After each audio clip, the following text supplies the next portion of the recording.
আল্লাহ এর সন্তুষ্টির পরে এই জমিনে আল্লাহর দুনিয়াতে সবচেয়ে গুরুত্বপূর্ণ আমার কাছে কার সন্তুষ্টি? মা এবং বাবা। মনে রাখতে হবে, ওয়ালা তাকুল্লাহুমা উফিন ওয়ালা তানহারহুমা, আল্লাহ বলেছেন মা বাবাকে কি বলা যাবে না? উফ উফ, এটা কি করা যাবে না? বলা যাবে না। মা বাবাকে সন্তুষ্ট রাখার চেষ্টা করতে হবে যতক্ষণ পর্যন্ত তারা আল্লাহর হুকুমের বাইরে কিছু করতে না বলেন। আল্লাহর হুকুমের বাইরে যতক্ষণ পর্যন্ত কিছু করতে না বলেন ততক্ষণ পর্যন্ত তাদের কথা মানা কি ফরজ। স্ত্রীর সাথে মায়ের যদি দ্বন্দ্ব হয়, কোনটাকে প্রাধান্য দিবেন? মাকে না স্ত্রীকে? যদি মা জুলুম করে তাহলে কি করবেন? মা এবং বউ সাথে কোনো ঝামেলা হলে 99% ছেলেদের কাছে মনে হয় মা জুলুমটা করতেছে বউয়ের উপরে, ঠিক কি না? এক্ষেত্রে আমরা কি করব? মাকে প্রাধান্য দেব। তো মা যদি জুলুম করে, মা যদি বউর উপরে জুলুম করতে বলে, তাহলে কি আমি সেটা করব না?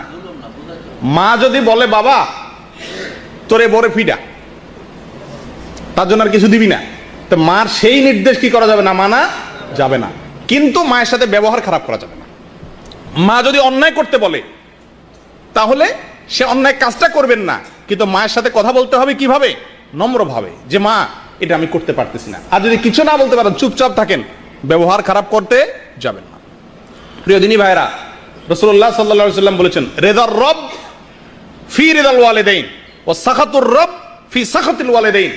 যার মা বাবা সন্তুষ্ট, ফরজ আমাল করার পরে গুনাহ থেকে মোটামুটি বাঁচে, মেইন কাজগুলা করে, এই লোকের উপরে যদি তার মা বাবা সন্তুষ্ট থাকে তো আল্লাহও সন্তুষ্ট।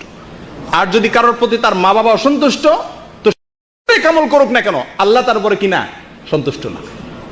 প্রিয় দিনী ভাইরা, আমাদের যে কোনো কাজের ক্ষেত্রে মা বাবাকে প্রাধান্য দেবো ইনশাআল্লাহ, ঠিক আছে তো? মা বাবার হুকুমকে প্রাধান্য দেব, তাদের চাওয়াকে প্রাধান্য দেব। স্ত্রী এবং মা বাবার ভিতরে যদি সংঘর্ষ দেখা দেয়, স্ত্রীকে বুঝাবো, মা বাবাকে নয়। স্ত্রীকে থামানোর চেষ্টা করব, মা বাবাকে নয়। কিন্তু তার মানে এই নয় যে মায়ের নির্দেশে স্ত্রীর উপর জুলুম করব। জুলুমের কথা বললে সেটা করব না, ঠিক আছে তো ভাই? 3 নম্বর আল্লাহর প্রিয় কাজগুলোর ভিতরে একটা হলো আল্লাহর রাস্তায় জিহাদ করা। কি করা ভাই? আল্লাহর রাস্তায় জিহাদ করা। আল্লাহর রাস্তায় জিহাদ করার মানসিকতা, প্রেরণা আমাদের সকলের ইমানের ভিতরে, আমাদের অন্তরের ভিতরে থাকতে হবে। আমরা সবাই আল্লাহর রাস্তায় জিহাদ করতে চাই, কি বলেন? আল্লাহর রাস্তায় জিহাদের মানসিকতা প্রত্যেক ইমানদারের ভিতরে থাকতে হবে, কি হবে না? কিন্তু জিহাদ কাকে বলে, জিহাদ কখন ফরজ হয়, জিহাদ করার সুযোগ কখন হয়, এ সম্পর্কে আরেক বিস্তারিত আলোচনা দরকার। এর সঠিক ইলমটুকু ওলামায়ে কেরামের কাছ থেকে কোরআন এবং হাদিসের আলোকে গ্রহণ করব। আজকাল দেখা যায় যে কোনো কাজকে আমরা জিহাদ বলে দিই। নিরীহ কোনো মানুষকে বোম মারাকে কিছু মানুষ জিহাদ মনে করে, কিছু নিরীহ মানুষের উপর আক্রমণ করাকে কিছু মানুষ কি মনে করে? জিহাদ মনে করে।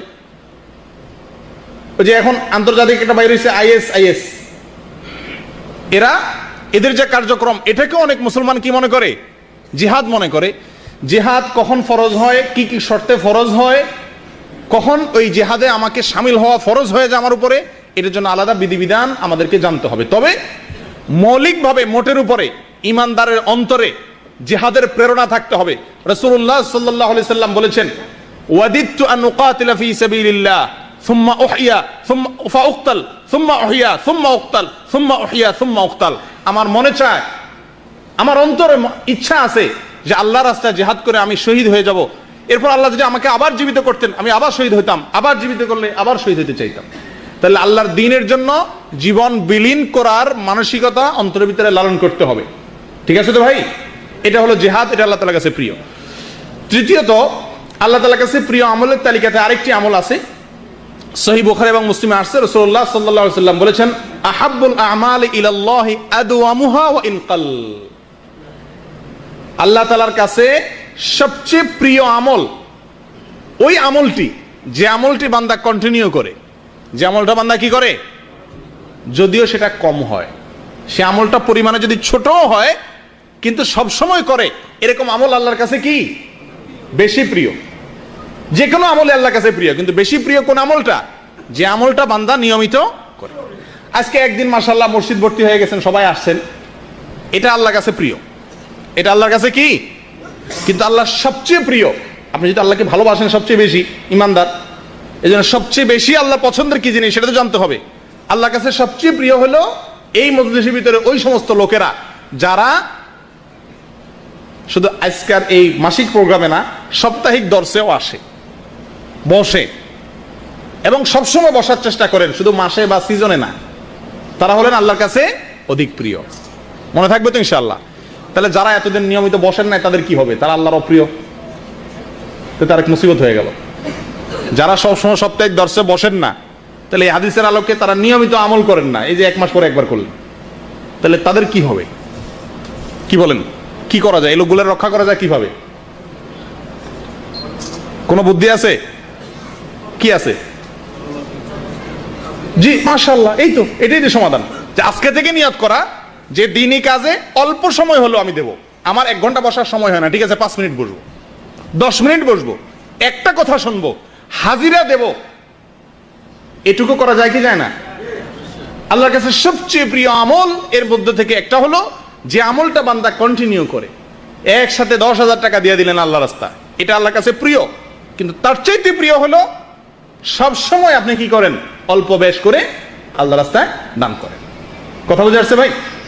একজন লোক রমজান আসলে মাশাআল্লাহ, এই সামনে রমজান আসতেছে না, কোরআন খতম করবে। অনেক লোকের ভিতরে, আমাদের ভিতরে মাশাআল্লাহ এই ভালো ইচ্ছা আছে, আমরা কোরআনটাকে রমজান মাসে কি করতে চাই? তেলাওয়াত করে খতম করতে চাই।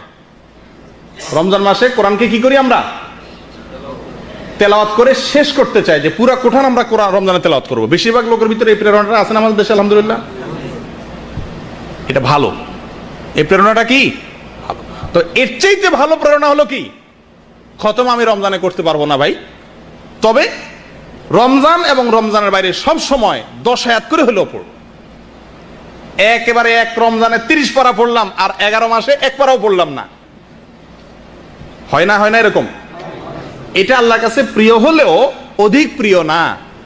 অধিক প্রিয় হলো আপনি 12 মাস ওটাকে ধরে রাখবেন, অল্প অল্প করে হলেও। কথাটা কি বোঝা গেছে ভাই? তাহলে কি নিয়ত করা যায় যে আমরা যে আমলগুলো করি ওইগুলোকে কন্টিনিউ, নিয়মিত করার চেষ্টা করবো ইনশাআল্লাহ? এটাও এরাদা করা যায় কি যায় না? এই কথাগুলো কানসুক করার জন্য বলা নয়। প্রিয় দিনী ভাইরা, আমি নিজেকে এবং আমাদের সকলকে আমরা সম্বোধন করে বলছি এই কথাগুলো, যাতে আল্লাহর এই প্রিয় আমলগুলো বেছে বেছে আমরা দেশে যাওয়ার আগে যেরকম ছেলের পছন্দের, মেয়ের পছন্দের, বইয়ের পছন্দের, মায়ের পছন্দের জিনিসগুলো কিনি, আল্লাহর পছন্দের জিনিসগুলো আজকে আপনাদের সামনে পেড়ে যাচ্ছি, এটাকে আমলে আনতে হবে। করবেন তো ইনশাআল্লাহ?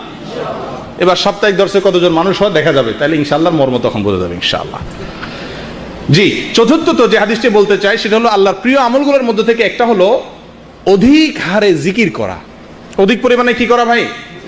জিকির করা।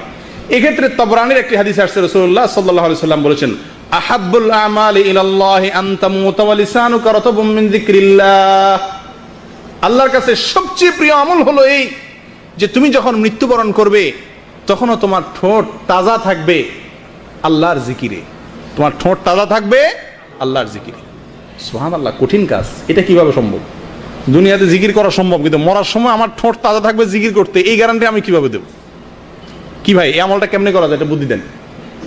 আমলটা বুঝছেন তো? মারা যাবেন যখন, আপনার যখন রূহ বের হবে ওই মুহূর্তে আপনার ঠোঁটে জিকির থাকবে। এটি আল্লাহর কাছে সবচেয়ে প্রিয়। যে বান্দা মারা যাবে তখনও আল্লাহ তার ঠোঁটে জিকির থাকবে, আল্লাহর কাছে সবচেয়ে প্রিয়। এখন আল্লাহর এই প্রিয় কাজটি কিভাবে করবেন? মারা যাওয়ার সময় আমরা মুখের ঠোঁটে জিকির আসবে, এটা কিভাবে আমি আনতে পারি? জি জি জি, মাশাআল্লাহ। আমি এটাকে সারা জীবন যদি জিকিরকে আমার জীবনের অংশ বানিয়ে নেই, তো মৃত্যুর সময় অটোমেটিক আমার মুখ থেকে কি আসবে? জিকির আসবে। প্রিয় দিনী ভাইয়েরা, আমরা শুইলে স্বপ্নে দেখি অনেক সময়, না? কি স্বপ্নে দেখি? মানুষের স্বপ্নের বেশিরভাগ স্বপ্ন দেখে সেই জিনিসগুলো যেগুলো মানুষ স্বপ্নের বাইরে, ঘুমের বাইরে মানুষ কি করে? কল্পনা জল্পনা করে। কথা বুঝে আসছে? আপনি আপনার কাজকে যতবার স্বপ্নে দেখছেন, দেশের প্রেসিডেন্ট হয়েছেন, সেই স্বপ্ন কি এতবার দেখছেন? মোটেও না। কারণ হলো সারাদিন যে কাজটা করা হয় শুইলে ওইটাই মানুষ দেখে। মনে রাখবেন, মৃত্যুর সময় আপনার মুখ দিয়ে সেই জিনিসটা অটোমেটিকলি আসবে যেটা আপনি সারা জীবন জপছেন। এবার আপনি নিজের হিসাব নিজে কষেন, আপনার সারাদিনের ভিতরে জিকির কি পরিমাণ হয়? জিকির সম্পর্কে একটু বিস্তারিত বলতে হয়। জিকির কাকে বলা হয়? জিকির শব্দের অর্থ হলো অন্তর দ্বারা আল্লাহকে স্মরণ করা। অন্তর দ্বারা আল্লাহকে স্মরণ করা হলো জিকিরের মূল অর্থ। কিন্তু অন্তরে যে আল্লাহকে জিকির করে, স্মরণ হয়, তার প্রমাণ প্রকাশ পায় মুখের দ্বারা। কথা বুঝে আসছে? সবচেয়ে উত্তম জিকির কি? সবচেয়ে উত্তম শ্রেষ্ঠ জিকির কোনটা?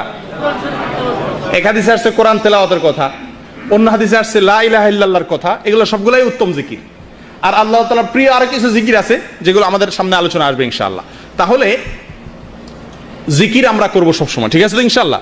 কিন্তু জিকিরের ক্ষেত্রে একটু ভেজাল আছে। সেটা হলো, জিকিরের ক্ষেত্রে বেশিরভাগ জিকির বলতেই বেদাতি জিকিরগুলো আমাদের সামনে ফুটে ওঠে। বেদাতি জিকির কোন জিকির? যেই জিকির মন গড়া পদ্ধতিতে করা হয়, মন গড়া পদ্ধতিতে করা হয়। জিকির সম্পর্কে একটা বিস্তারিত একটা আলোচনা দরকার। আশা করি এই সম্পর্কে আপনারা পরবর্তীতে কোনো আলোচনা দ্বারা জেনে নেবেন অথবা কোনো বই পুস্তক পড়ে নেবেন। সঙ্গে বসে এটুকু বলি, কোরআন এবং হাদিসে রাসূলুল্লাহ সাল্লাল্লাহু আলাইহি সাল্লাম এবং আল্লাহ তাআলা আমাদেরকে জিকিরের যেই ফরম্যাটগুলো দিয়েছেন, যে বাক্যগুলো শিখে গিয়েছেন, ওইগুলোকে উনি যেভাবে বলেছেন, যেটাকে সাধারণভাবে রেখেছেন সেটাকে সাধারণভাবে, যেটা সংখ্যা বর্ণনা করেছেন ওটাকে সংখ্যা অনুযায়ী আমরা করতে থাকবো। এটা হলো জিকির। মনে থাকবে তো ইনশাআল্লাহ? আল্লাহ তাআলা প্রিয় আমলগুলোর মধ্যে থেকে একটা। আল্লাহ তাআলা আমাদেরকে বেশি বেশি আল্লাহ জিকির করার তৌফিক দান করেন। 5 নম্বর, অত্যাচারী শাসকের সামনে সত্য কথা বলা আল্লাহর প্রিয় আমলের মধ্যে থেকে একটা। অত্যাচারী শাসকের সামনে সত্য কথা বলা, ন্যায় কথা বলা, এটা হলো আল্লাহর প্রিয় আমলগুলোর মধ্যে থেকে একটা। শুধু শাসক বলতে এখানে যদি হাদিসের ভিতরে বাদশার কথা আসছে, সুলতানের কথা আসছে, আমাদের সাধারণ জীবনযাত্রার মধ্যেও একটা মানুষ অন্যায় করে, জুলুম করে সবার উপরে, তার দাপট খুব বেশি, যে কারণেই হোক, তার সামনে দাঁড়িয়ে সত্য কথাটাকে বলতে পারা, এটা হলো আল্লাহর প্রিয় কাজগুলোর মধ্যে থেকে একটা। আর আমতা আমতা করা, মেন করা, মেও করা বিড়ালের মতো, তার কাজকে সমর্থন করা বা চামচামি করা, সহজ বাংলায়, এই কাজগুলো আল্লাহ তাআলার কাছে কি নয়? প্রিয় নয়। মুসনাদে আহমদের একটা হাদিস আসছে, এই ক্ষেত্রে রাসূলুল্লাহ সাল্লাল্লাহু আলাইহি ওয়াসাল্লাম বলেছেন, আহাব্বুল জিহাদি ইলাল্লাহ কালিমাতুল হক তুকালু লিইমামিন জাইর। আল্লামা আলবানী হাদিসটিকে হাসান বলেছেন। অর্থাৎ অত্যাচারী শাসক